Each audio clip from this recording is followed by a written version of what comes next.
Hello,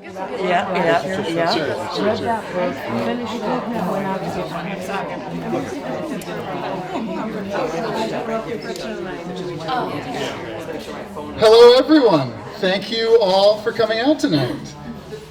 We've got the settle over the crowd here.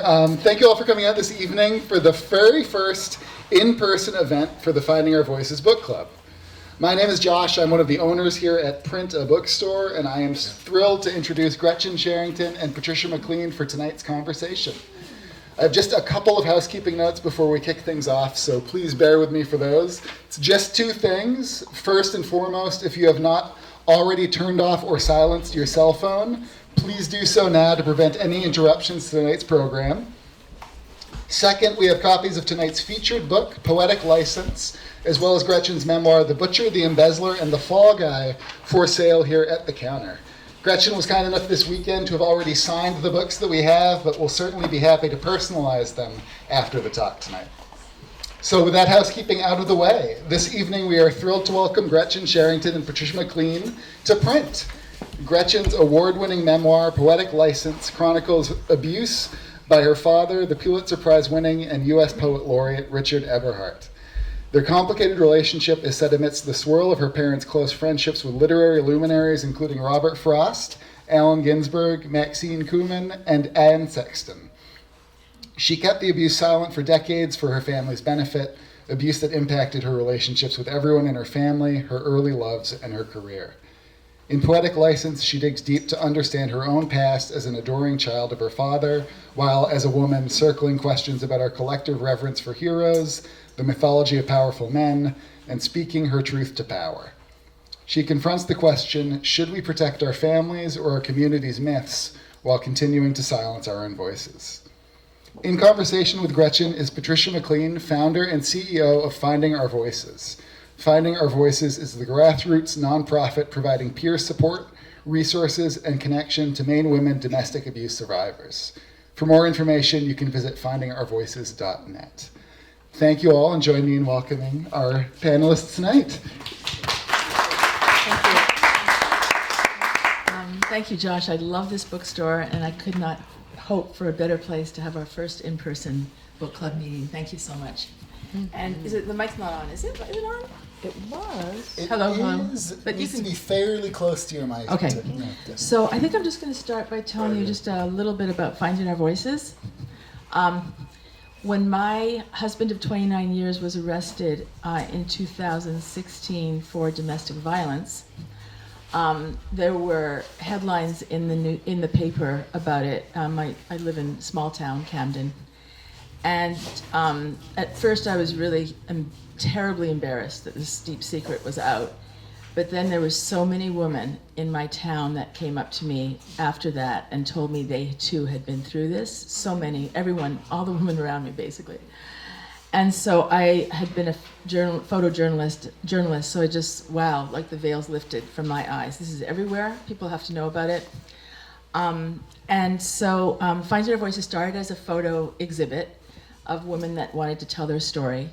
And then as this exhibit went around and then turned to posters during COVID, there were a lot of people that got in touch, and women, and that's when we learned about the gaps in the system for survivors of domestic abuse. And that's everything from money, programs, and connection, because you feel really isolated. And so now we are continuing their awareness. It's our 5-year anniversary of these posters. And I'm on one right here. Mary Lou in the front row is on one. And we do have an author, Rebecca Lowell, who has the middle school book, Road to After. She's on the top left. But there's 50 women on these posters now, including our governor. And basically, we're doing everything we can to get people talking about domestic abuse, because that's the first step. When there's a big problem, how do you solve it? First step is, let's know about it. And one of the ways, I do have a podcast, and one of the ways is the Finding Our Voices book club. And we've been doing that for about 3 years online. Mary Lou and I have been doing it. We when I find a book or she finds a book, we send it to each other, and then we decide if we both love it. And it's sort of an occasional. We do it every time we find a book. We find a book that we think fits, which is a book not necessarily about domestic abuse on the outside of it. A lot of the books we do are ones that people wouldn't really realize they are about domestic abuse. For instance, we had Andre Dubut, people read his books. And I approached him because I started reading his books and I saw domestic abuse in every single one of them. And then he was on our book club and I said, have people pointing that out to you before? He said, no one's ever pointed out that there's domestic abuse in all of his books. But of course I saw it immediately. So I had been sort of on a run of reading books about children talking about abusive parents. And one of my favorite ones was Poetic License. It was right on my nightstand. I just loved it. And then I got a message from someone saying, just want to let you know that someone signed up for my book club. And I saw the name and I was like, wait, is this the same Gretchen Cherington? And so I asked her, I said, are you the Gretchen Cherington, the author? And she said yes. And I was like, oh my God, like I love that book.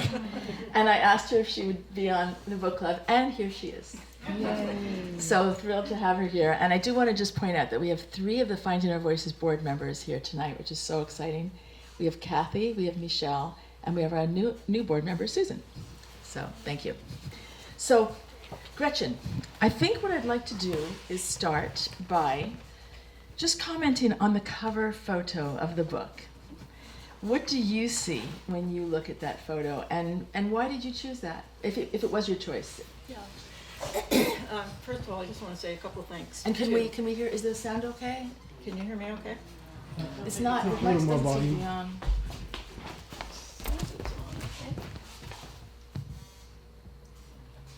Now, is that okay? Yeah, close to your mouth. Okay. Oh, that's fine. First of all, before I answer that question, which actually not too many people have asked me, so good for you. I just want to thank you, Patricia, for first of all Finding Our Voices. Thank you. When I first heard about it, I think it was when we were looking to move into Maine, and we were touring around Portland. This was 4 years ago.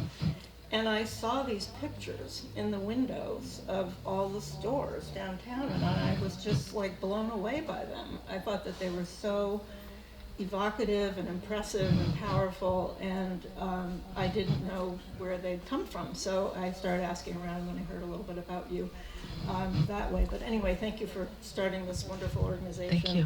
I also just want to thank Print also. We're getting an echo. Sorry. I took about too much. My apologies about that. It's great when I have a tech person. When we were thinking about where we might want to live in Portland, after we decided that we were going to move here 4 years ago, we were walking around. We sort of settled on the East End, and we walked around one night, and I looked at Michael and I said, I mean, Print is right across the street pretty much. I've never lived 2 blocks from a bookstore, an independent bookstore before, and I love any of them that I've ever been in. So I love Print. Josh is awesome. My daughter can call him up and say, what do you think I should give to Mom? It's all wonderful. And then I also just wanted to thank the literary writing community in Maine, which has just been so incredibly welcoming and generous to me as a newbie in this community. So I could name names, but it's just been a really nice community to be part of. So as for the cover, well, the publisher picks the cover, right? Generally speaking, although she writes best, we have quite a bit of influence over the cover. And they asked us they asked me a lot of questions about what kind of cover I was thinking of, and could I send them some images? And so I sent them, maybe a dozen images, and this was one of them. And Brooke Warner, who's the publisher, called me up and said, okay, that's the cover. And I think, what I feel is that it tells the whole story right there, and then Julie Metz, who's one of the best cover designers in the country, did the cover itself, designed it, and so the cracks and the peeled back tape, all of that stuff is sort of subtly pointing to, broken relationship, etc. So it's won an award for its cover. Oh, among other good. things, And I still think it holds up. I actually was 3 years old then. That was my dad teaching at Wheaton College at the time. Do you remember adoring your father, as this photo seems to show? I do. Yep, I still do remember adoring him. Yeah, it was a long time ago. He was, for those, how many of you have read the book already? So maybe half-ish. So he was a magnanimous, generous, incredibly fun, loving, kind person. And he and my mother were both really adored by many, many, many people. They gave great parties. They, of course, invited all these famous writers, and so it was great fun for everybody to attend them. And that was sort of the image I had growing up, that he was just a fun, liked to go out in the boat on Penobscot Bay, and he liked to, sit around, smoke his pipe, and write poems. And it really wasn't until I was 6 that I got my first inkling of something that might be coming, and I couldn't have even articulated it then. But Is this when the caretaker? Is that Yes. with that episode? Yes. Yeah. Yep. More than an episode, because it went on for a long time. Yeah, well, it was actually only 2 incidents. But wasn't he there for like a whole summer? Yeah. Yes. I mean, he lived nearby our cottage, which is in Brooksville on Penobscot Bay, and he was a drunk and an incredible sailor, and a lobsterman and all that. And he also was the caretaker for these various cottages. And what's interesting is when I first started reading that, it's like one of these great old Maine characters. Like Yes. he's going to be like, a gruff, but like super lovable and very close. You're going to get very close to him. So it was a surprise. Yeah, I mean, I don't know if I was surprised because, and I've checked this with all the other girls who were at these cottages when I was growing up. One of them is Philip Booth's daughter, Margot Booth, and Kate, what's her last name? Kate Hoffman, Daniel Hoffman's daughter. They were all, like me, they were terrified of him because mostly we saw him drunk. And, he was very gruff. So to a little girl, he was not that much fun to be around. But my father adored him, probably for that reason. He was a real character, and he was a very good writer. He would write long letters through the winter to Dad about what was going on in Maine, and they would sort of discuss politics, and they definitely were on opposite sides of the fence. Do you think that your father also romanticized him as this gruff Maine native? Yes, definitely. He wrote actually a very good poem about Percy called Maine Roustabout, and I love this poem. I mean, I think it really describes Percy Gray incredibly well. And he never dared tell Percy that he'd written it because it's both complimentary and not so complimentary. So he had kind of a funny relationship with him. They were very close in many ways, but he never confided that he had written this poem, and Percy was not the sort of person who would have bought his poetry books. But look at how he treated you and how your father's reaction to that. For people that didn't read the book, can you just say a little bit about that? So I used to love to run cartwheels down the lawn to the beach, and I was really good at it when I was 6 I would be totally dizzy now if I tried it, but anyway, I would run these cartwheels, and my father enjoyed watching me do it.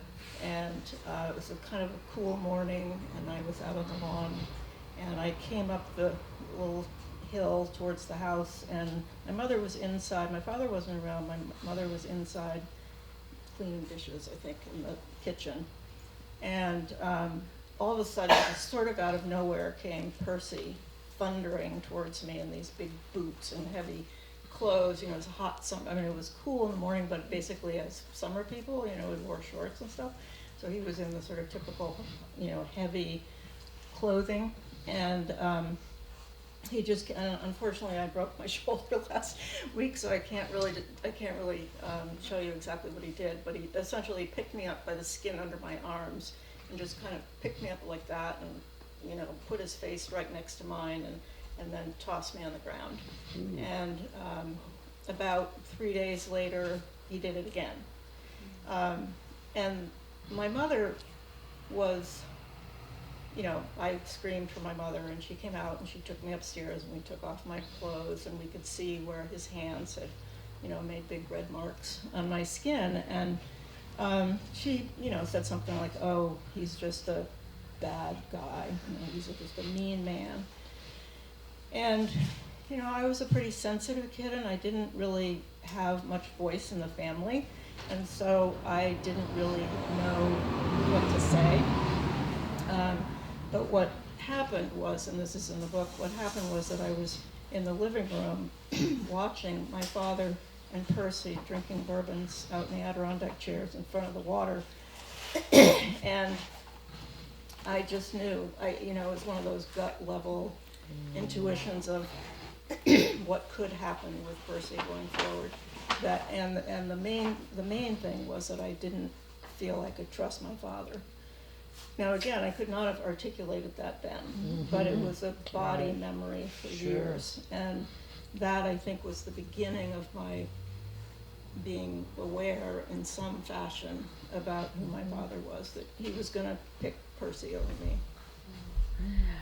And the disregard for you, and so the entitlement.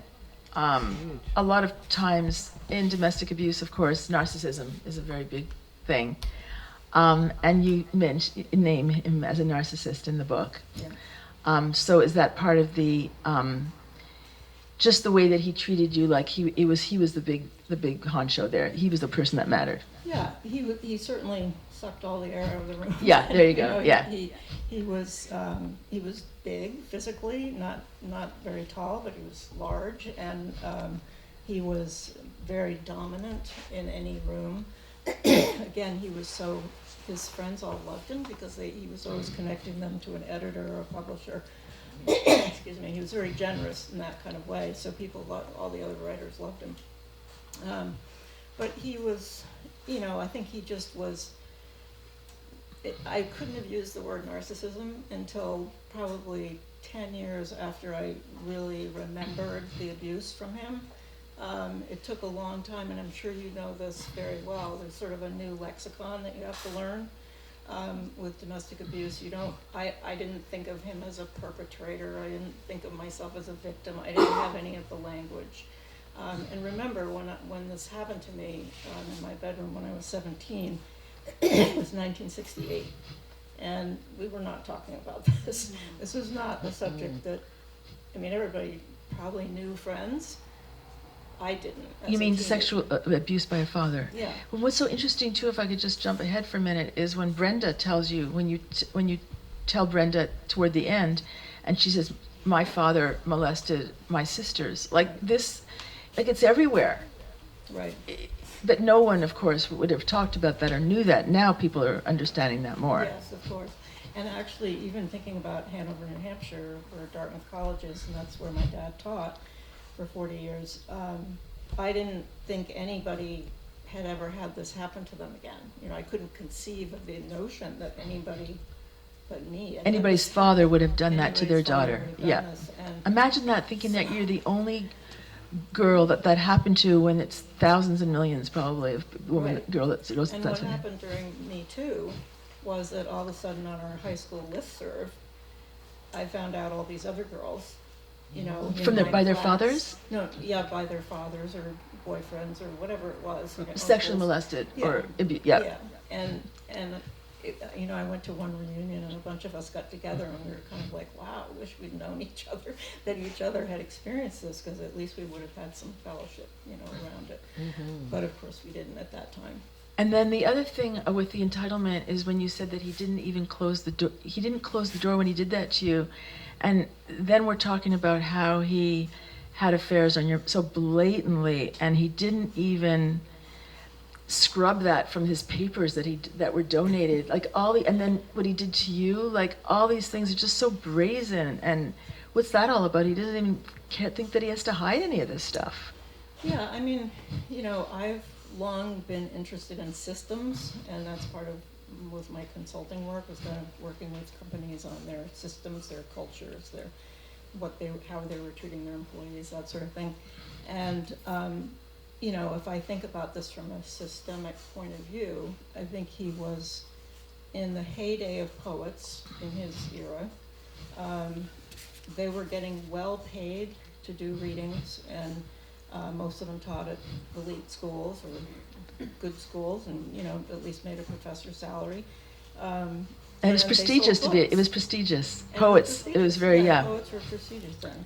So he was sort of at the right time. Yes. He was also male and white and straight, and he was surrounded by others of the same type: the publishers, the other writers. And then the adoring students. If he was a teacher, then he had girls, young girls that would adore him. Could we talk about? Well, let's talk about a couple of things. That one thing that resonates with me, of course, because my ex was also, I guess, I don't know what the word to use, but adored in some places. How that compounds it when you see something and everybody else sees something else. And could I just say there was one quote that Mary Lou pointed out that was just interesting about how people don't even want to hear it. Like, I remember for me,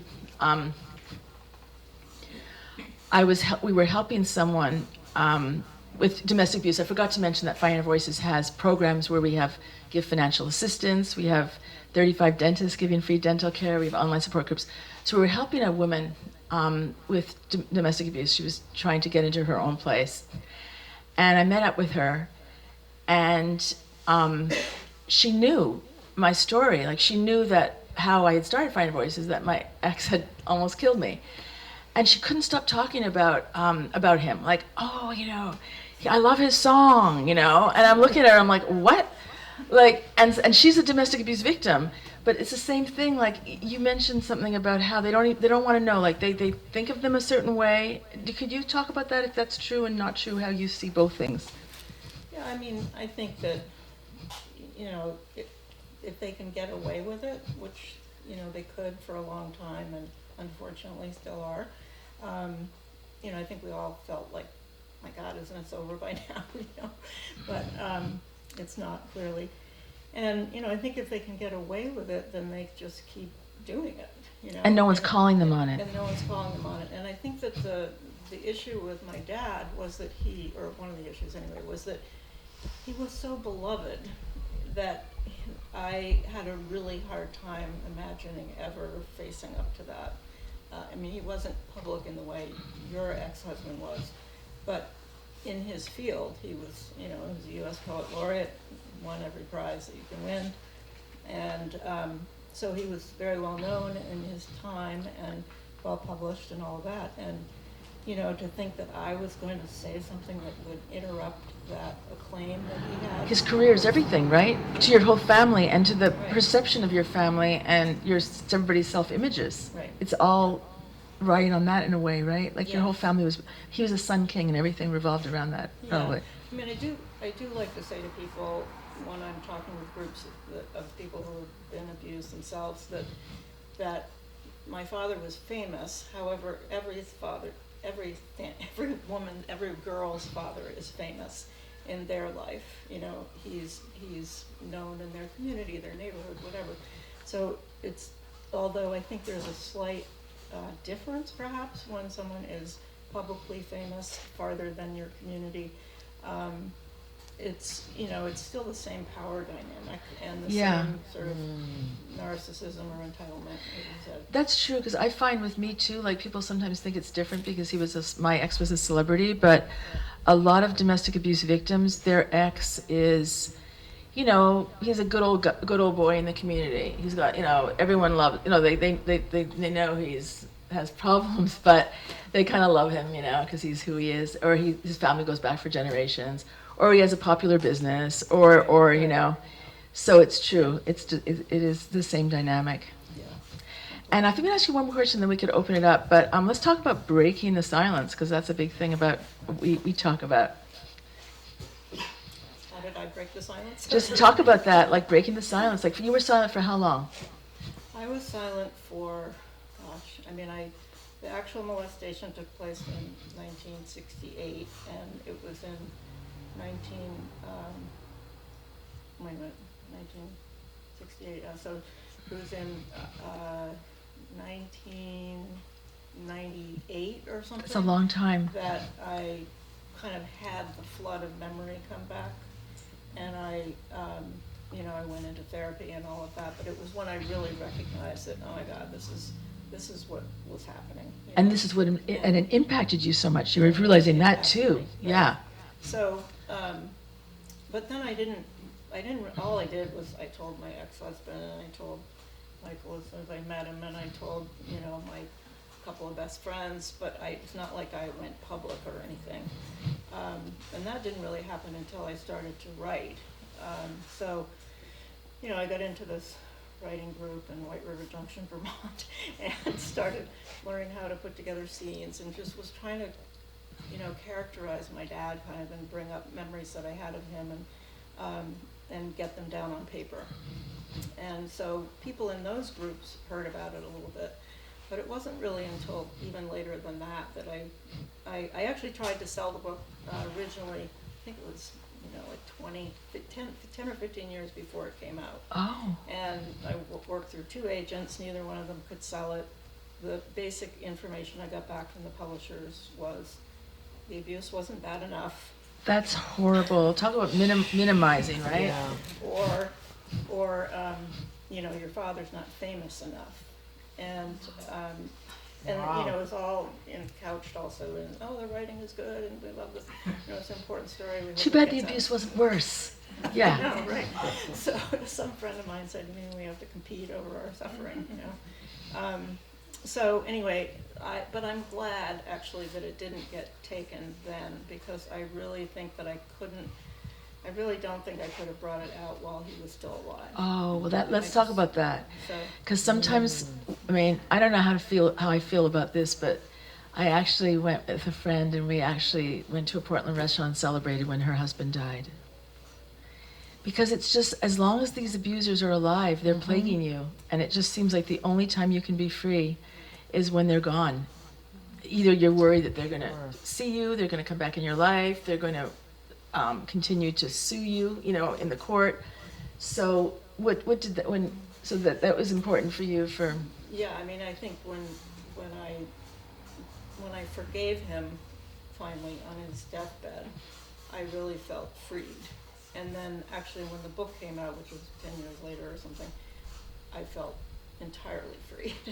It was interesting because I was terrified about the book coming out, because there were still lots of friends of his that were still alive, and my mom is gone, but I had lots of cousins and people like that.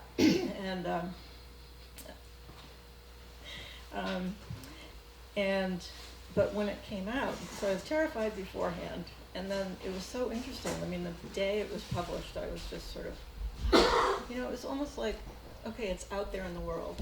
It's no longer just mine. I'm not carrying it anymore. It's going to do whatever it does, And that was a very freeing feeling. Did that lift a load, actually? It did, yeah. It was surprising to me that it did, actually. Yeah, I compare it like you've got a nuclear, like, something in you, or just a toxic something in you that you're carrying around with you.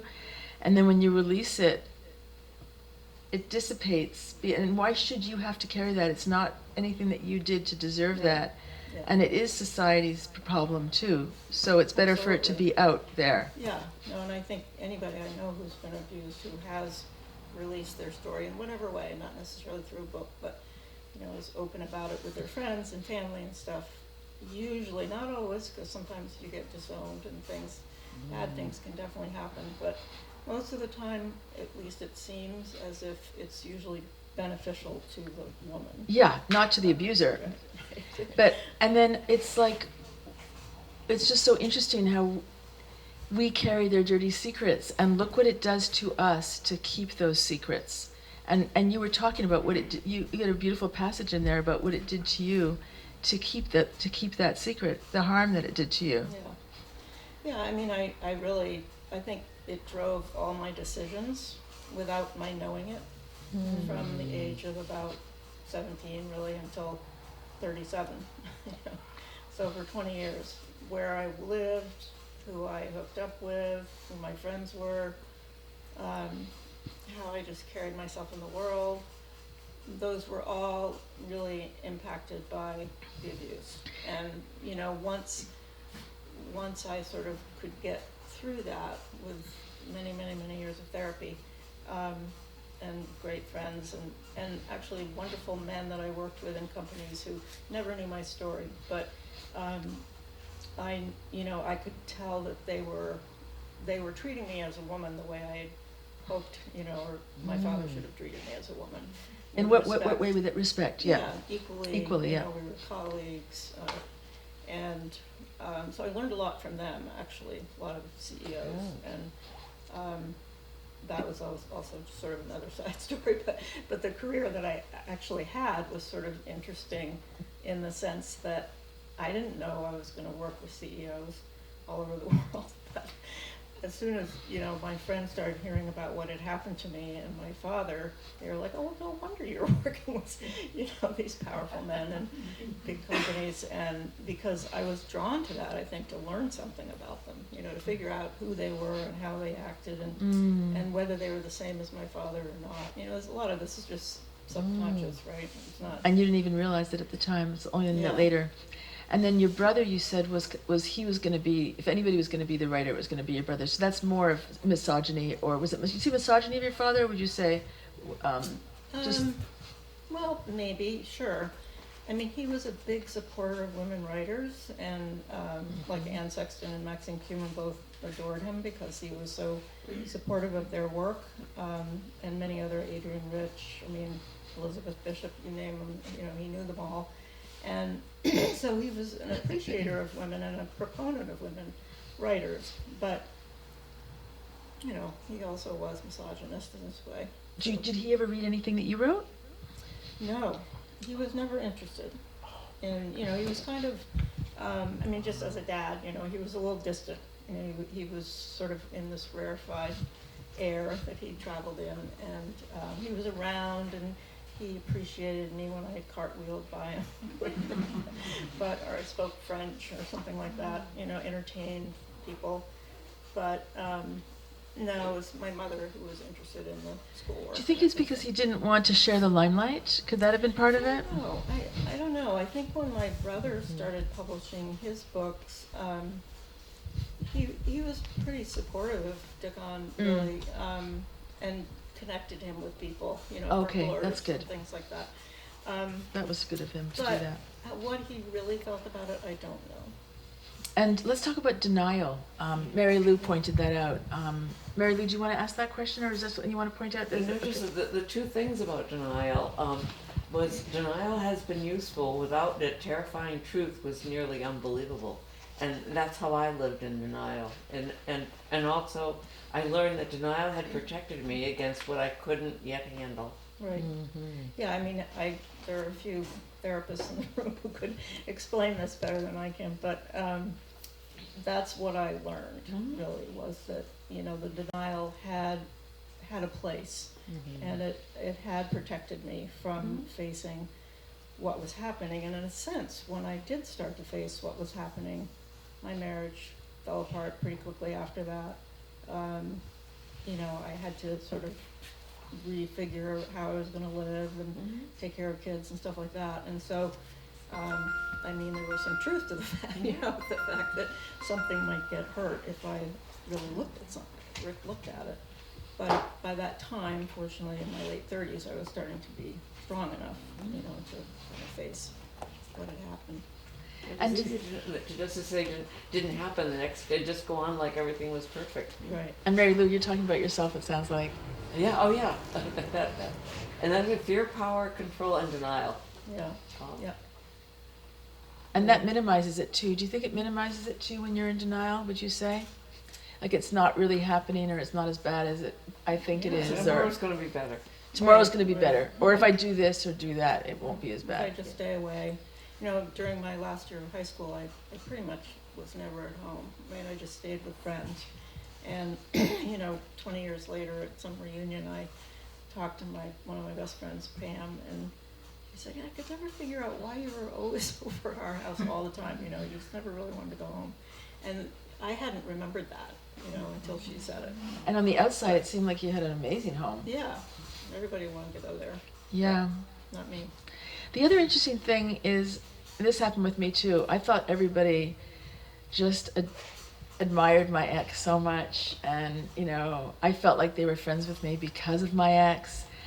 And then when we split up, when that everything felt exploded, everybody told me that his name was basically the A word. That's what they thought about him in town. That's how they all thought of him.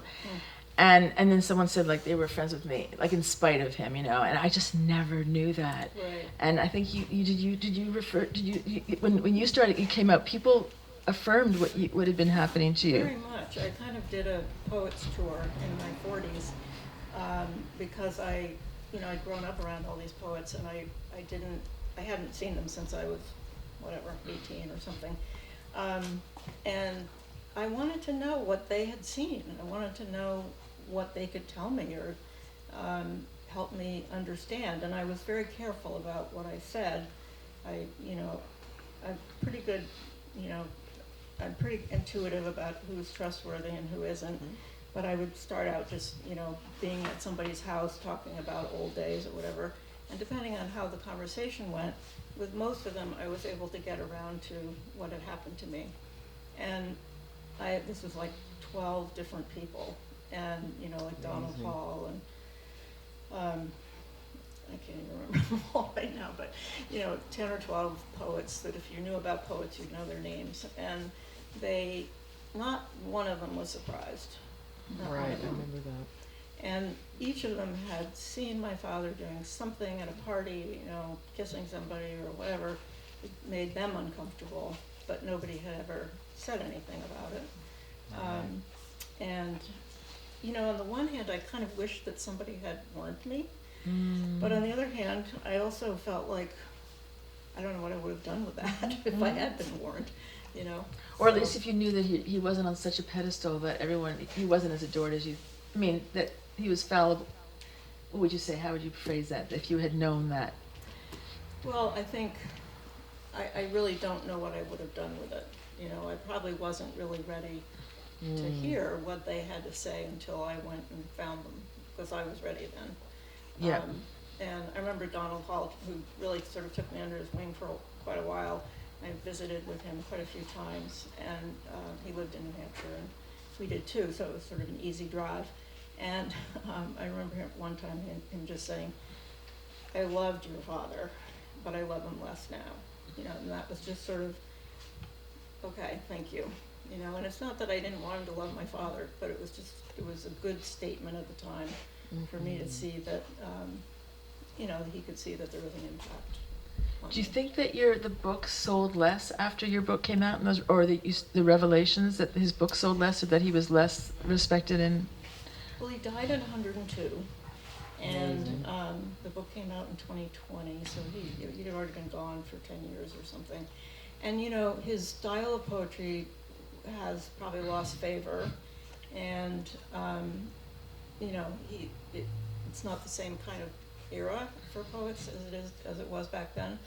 So his legacy, we still get 25-cent royalty checks every now and then, but he's not selling much anymore. There was a pretty good stream of royalties until maybe 10 years after he died. So we would not know really that if it really impacted sales of his books, or people appreciating. I don't think so.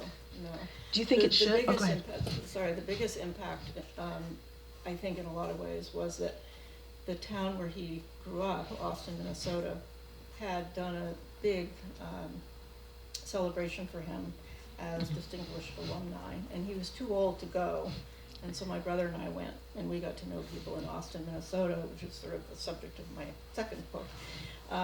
But in any case, after that, after Poetic License came out, all on their own, the school board decided to take his name off the library. That's amazing. That never happened with my ex. Oh my God, that's amazing that they did that. And I just happened to call one day because we had started this annual poetry prize in Austin for the kids, and every year I get these sheets of poems of the kids who'd won for their grades, and it was fun and interesting for us to do something like that.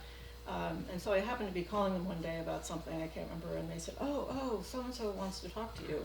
And we've been trying to reach you, and we're about to, get your publisher involved, find out where you were. So I thought, oh, well, I don't know what that could be about. So finally she gets on the phone and she says, I have to tell you this, that we had been out there for this celebration where the library was named after my father. And this is a big school, you know, with 2,500 person auditorium, the place was packed. And, but, you know, the alumni who read your book did not think it was appropriate to have his name. Wow, that's amazing. I was pretty blown away from that. That took a while for me to absorb. That's amazing.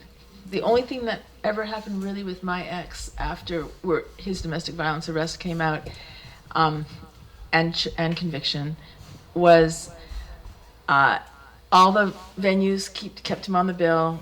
Judy Collins kept touring with him. Even Dolly Parton did a show with him. And then there was a high school group in Cape Cod area, and they said, it was boys, it was high school boys, and he was scheduled to perform at their high school. And they said, he's not a good role model, we don't want him to come. And the administration said, well, I'm sorry, there's a contract, we can't break it. And they said, well, we're just going to keep getting louder about this until you cancel it. Right. And they did. They ended up canceling it because of these high school boys. Imagine high school boys doing this. And in your case, it was a school board, which good for them. Well, how did you feel about the school board doing that? I mean, it was mixed. You know, I mean, at the beginning, when I first heard it, I really didn't know how to respond. It seemed like, wow, you know, just that my story had an impact like that. And then, you know, Austin, Minnesota, it's the hometown of Hormel Foods. It's 25,000 people, let's say, population, very white, very middle class, very Middle Western, you know, sort of middle of the road, not super conservative, not super liberal. And I was impressed too. You know, particularly when they told me that it had been a unanimous decision. Wow. And that there had been quite a lot on social media. I wasn't paying any attention to that, but because I just wasn't in touch with what was going on in Austin, Minnesota, social media wise. But there was apparently a whole brouhaha about it on social media, and that's when the school board took it up and decided. So then I had to tell my family about that. Because Who was still alive in your family? Your mother was not. It was really just my brother and Yeah. my cousins. My mom and dad were both gone. But you know, and I also felt some guilt because my father's family had a legacy there, and but in general, and really sort of out of myself, if I can say that, there was a system that listened and I think did the right thing. So I had to be very admiring, really, of the Austin school system. If It's more- actually a very good school. If more institutions, neighbors, friends, family really supported the victims, you know, that would be a beautiful thing. And with domestic abuse, for sure, and sexual abuse. Are there any comments? Yes, Kathy. Yeah, I wonder, I'm sorry, I haven't read the book, so you had me about addresses in it, but I'm interested in what your relationship was with your mother, both maybe as a child, but also as you started to understand, and that, I'm thinking that feeling you had with Percy and realizing, oh, you know, I'm not gonna be protected, and I wonder if any of that translated in your relationship with your mother. Yes. Great questions. There were questions about my mother and the impact of all this. I think you probably could hear her, but yeah, it was very complicated because my mother had epilepsy for 40 years, came on as an adult. And so she had seizures, you know, multiple seizures every week. It was never really managed very well, ever. And so from the age of, this came on when I was a toddler. So basically I did a lot of caretaking for her in a way. And I adored my mom. So I never thought of it as a burden or anything like that. It was just what I needed to do. But I think that had an impact too, you know, so it was complicated in terms of how much reliance I could have on her, because every now and then she would just disappear, you know, in this seizure and then be out of it for a day or something. And you know, she was a fiercely independent woman, 4'11.5", and don't forget the half is what she used to say. And she could stand up to presidents and Pulitzer Prize winners, and I mean, people just adored her. And however, you know, it took me a very long time to feel any anger towards her about what had happened, because I did love her. I still do love her. I miss her.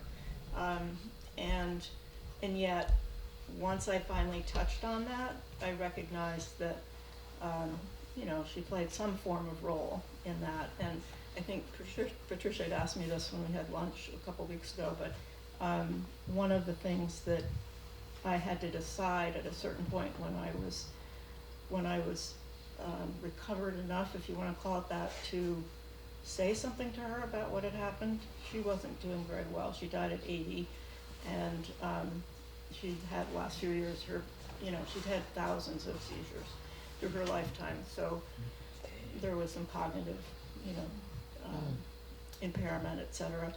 And at the time when I felt like I could have said something to her in a way that was not overly harmful to her, I felt like it would do her no good whatsoever at that time in her life. And I also felt that if she were to say to me, "Oh yes, I knew," that would do me no good. Smart. So I kind of just chose not to tell her, and I've never regretted that. You know, whether she knew, she knew who he was, so. She knew about the affairs. Yeah, so whether she knew or. Not that it's the same really thing, knew but I'm just. About me, I don't know. In a way, I doubt it. It was just, I was just there. I happened to be there in the house when he looked for me. And anyway, that's. So it was very complicated with her, but it's simpler, it's simpler in a way because I love her, and I wish she were still here. Thank you. Any other questions? Yes. How do you view the artistic legacy of your father, and like a Woody Allen or Roman Polanski, somebody like that? Yes, great question. What about the artistic legacy of my dad? I don't think about it too much, and I don't worry about it too much. I don't worry about it at all, frankly, at this point. He has been gone for quite a while, and he lived a very long life, and he was at the pinnacle of his career. There's no getting around that. I remember when I was talking with my publisher once about this, and I was sort of railing against, and she said something like, "But you have to understand that that's really hard work. Not everybody gets all the prizes and the public award, and Right. You work hard for that." And so, I've learned some things about what he was like, probably from other people, but I don't worry about his legacy, and I don't think that, I have mixed feelings about the whole issue of, is it okay for an artist to be a bad person, so to speak? Because I admire art by some people that probably weren't good people, and likewise literature. But I don't generally choose to look at it, or I don't choose to read it if I know. There's so many other good books, there's so many other good paintings. So, I prefer not to go there if I don't have to. That author the woman author who thinking of molested Alice Alice Munro. Munro, Yeah. perfect case in point. People are struggling with that. Yes, Do absolutely. they love her as a writer? Yeah. Do they keep reading her books? And I think everybody's making their own choice, but I'm guessing her legacy is toast. And I would think her book, wonder if her would book think. sales are down, yeah. Most likely true. And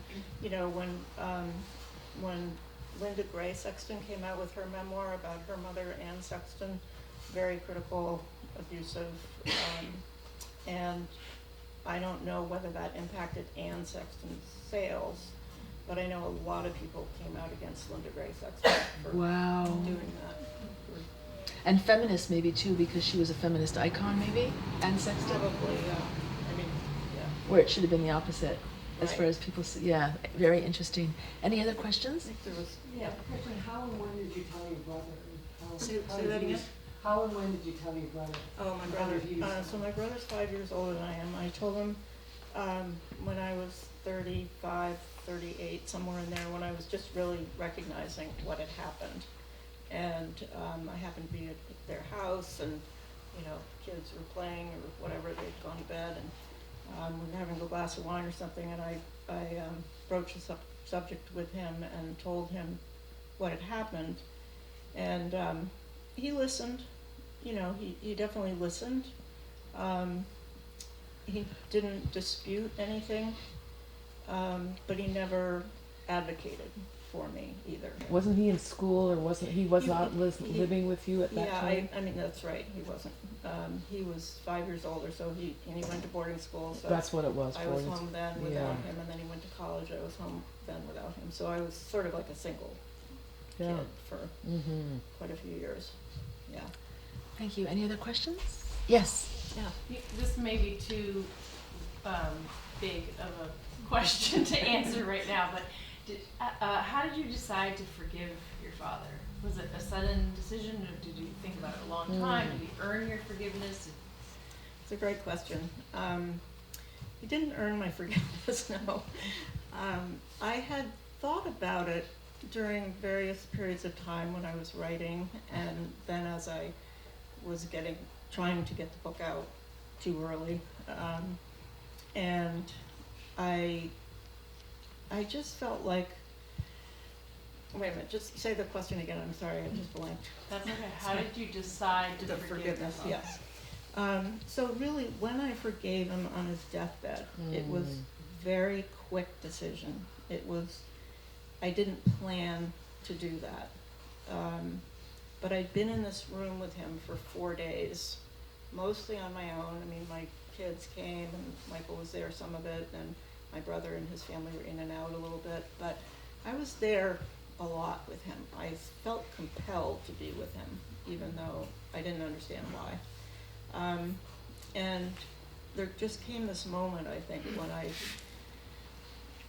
it just was, I know now that it was for me, not for him. I don't know whether he actually heard me.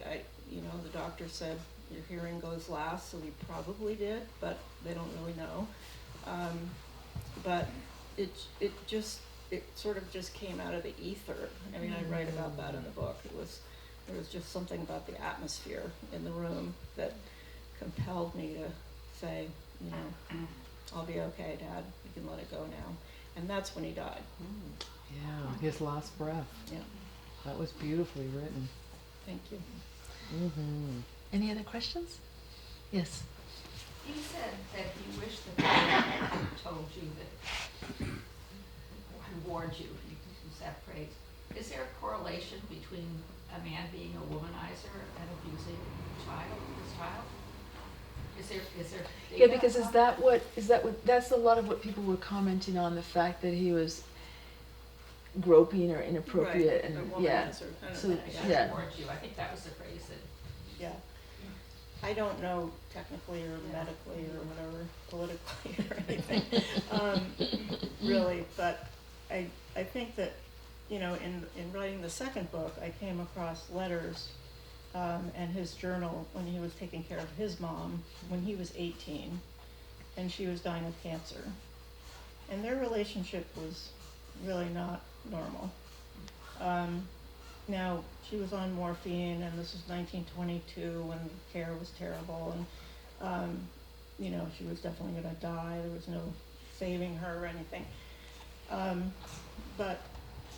And he wasn't her favorite child, I don't think, but she appreciated literature greatly, and he was writing poetry as a teenager. And so she was a great benefactor of him as a young poet. And for whatever reasons, their relationship during that period was not really clean, and nothing super bad happened or anything, but it just read wrong to me when I read it, and then I asked a psychiatrist to read it, and I was told the same thing. And so I don't think it was just womanizing with my dad. I think there was something else. And the thing that was hardest for me really after Poetic License came out was that for, well, the first year after it came out, I got letters from, you know, just through my website, people I didn't know, telling me about their stories, which were very, very similar. You know, they were young women, graduate students at Syracuse, or where That he had been involved with. that he'd come on to, and it was never more than what he did to me either. He was not an aggressive person. He didn't fight or hit or do anything like that. He was not aggressive at all. But he came on inappropriately, and several of these women said, I've never told anybody else before, I'm telling you, and it's been 50 years, and, you know, ruined my life, and just at the time when I thought I was getting somewhere. Wow. Yes. Was that suggesting that there's something pathological or antisocial about this kind of behavior that's it's beyond just inappropriate or aggressive? I don't really know how to answer that. I mean, that sounds like a clinical question or something. It does, doesn't it? There's some clinicians here. After when we mill around, then we get people who are psychologists can identify It's themselves. clinical psychology. Yes, Michelle.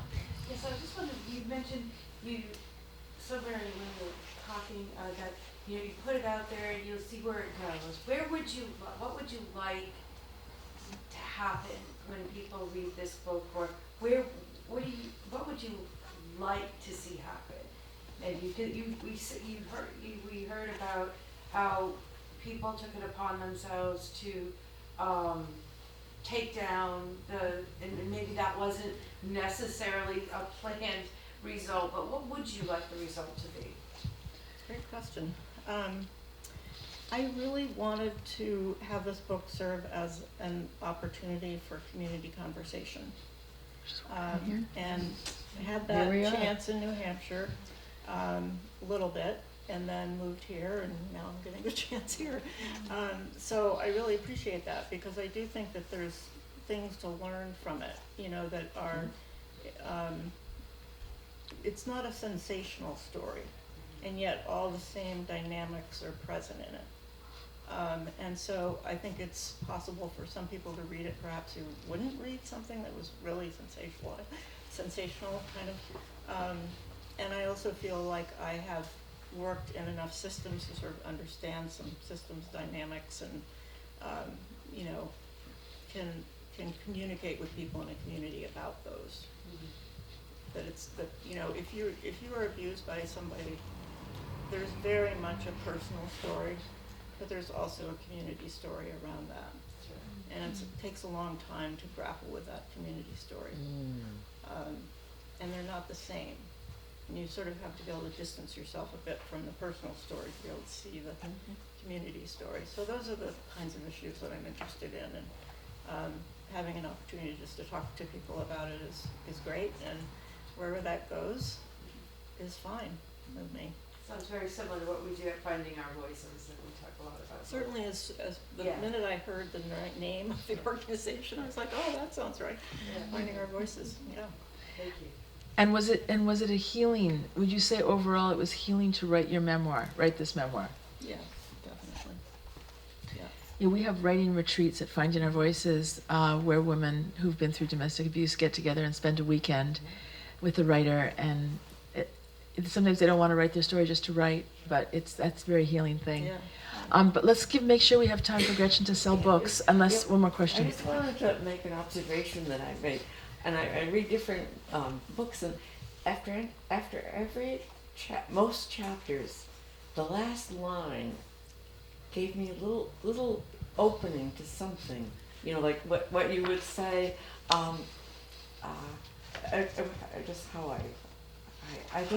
I got little hints of what was to come if I didn't read what, as he settled me back to sleep, his white hand soothing my back, I took for granted I was safe. I expected that it would last. I assumed I'd trust my father for as long as I lived. And that was on page 27. So I highlighted the last sentence, and as I finished the book, went back to it, and how each at the end of each chapter, there was a little hint there. Yeah, thank you. yeah, we didn't really talk about writing craft. But you know what? I want to just, I just want to say that your book, your writing is exquisite. And anybody who's read this book, what did it take to be able to write like that? Well, I have to say, I listened to some of the best writers in the Okay, that's true. Very good point. You got a good ear. Yeah, trained ear. I do think that I picked up a poetic It's sensibility. definitely poetic. I don't write poems, but I understand meter and, sound and rhythm, that kind of stuff. So I thank my father for that, definitely. And all of his friends who were around. Yeah, I would fall asleep under the piano listening to poets reading their verse. Well, it definitely shows because it's a poetic book. It is a poetic book. Perfect name. Yes. Yeah, that was my title, and the publisher kept it. And could we just say, I know we keep saying we're going to close it, but it's 7:31:04, so we'll finish at 7:35 so we could sign books. But what can you tell us about how you came up with the title? It just came to me while I was writing. It just seemed an appropriate title for the story. Yeah, I It think was so. not, people have sometimes confused it for poetic justice. I see that sometimes, yeah. and so I've heard that from other people too, but it just felt right to me. He took licenses. Yeah, That's what he took did. licenses. He did take licenses. He did indeed. Well, we're going to be milling around for the next half hour. And Gretchen, did you want to say something May I else? just say something? Yes. I'd love you to buy books because I love Print Bookstore, and they are kind enough to have. In fact, when we came here, they didn't even know who I was. My book was on their shelf, so that made me feel really great. But anyway, so we'd love to sell their books. But if you have already bought one yourself, or have read it before, or whatever, if you'd like to buy another copy and leave it with Patricia, it will be donated to, she can give it to others who can't perhaps afford to buy the book themselves. Thank you. So that's one thought for you. And we'll be milling around to chat until 8 o'clock. Does that sound good? Yeah. And that you'll be here to talk with people and sign books if they want books signed. Any- And both anybody- books are here. Yes. Yep. Do you want to hold up the cover of this? This was the other one. So this is a true crime memoir about my grandfather who helped start Hormel Foods in Austin, Minnesota. And it's really quite a story. So I did a whole lot of research to figure out whether or not he was part of the embezzlement that almost brought the Hormel Foods company to its knees. Ooh. And if you know Barber Foods in Maine, David Barber was kind enough to blurb it for me. I knew that he knew, about food companies and stuff. So anyway, it's a very different story. There's some threads that are similar, but it's a very different kind of tale. So hope you enjoyed it. Pick it up. Thank you, Gretchen.